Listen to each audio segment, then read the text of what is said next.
سلامونه. د ترانسپورت سیستم څخه په صحیح ډول ګټه اخیستل. چې کله مهاجرت کوئ، چې کله تاسو د غربي هیوادو ته راځئ، په دې هیوادو کې تاسو ته ټول مالي امکانات سنجول کیږي، په هغه اساس باندې تاسو ته پیسې درکول کیږي. نو که تاسو د هغه څخه هم غلطه ګټه اخلئ، نو بیا دا ستاسو راتلونکي لپاره غلط پیغام جوړوي. زموږ ډېر هېوادوال له بده مرغه په ترانسپورتي سیستم کې هم دوی غلطه ګټه پورته کوي. چې کله هم ترانسپورتي سیستمونو ته ځي، هلته کارت نه لګوي او بغیر د کارته، بغیر د پیسو غواړي چې یو ځای سفر وکړي. په دې هېوادو کې د ترانسپورت سیستمونه چې دي کنټرولېږي.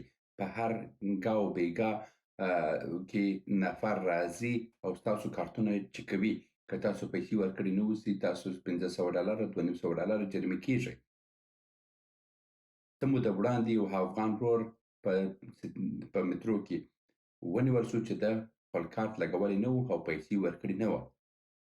وروسته چې ورته وویل خبره وکړه، د ځان په ګونګي وواله او ویل زه په انګلیسي نه پوهېږم.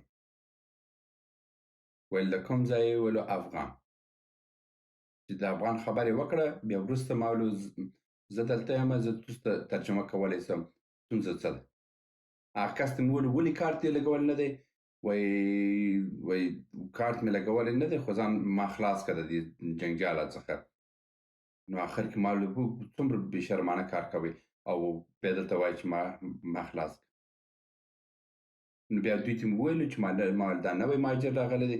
آخر کې هغو خلکو ما ته وویلو ویل دا کارت حدوداً 6 میاشتې مخکې اخیستل شوی دی، دا د اوسه نه دی، د دروغ وایي. موږ هم دروغجن کړو. نو په دغسې حالاتو کې چې کله هم یو کس تاسو ته وایي چې ما ته غلطه ترجماني وکړه، تاسو دا کار مه کوئ، ځکه چې دا تجربه ما وکړه. ما په دې خاطر باندې زړه وسوځېد چې دغه مهاجر دی، افغان دی، راغلی دی، غلط استفاده یې کړې ده، دغه پله به وبخښل شي.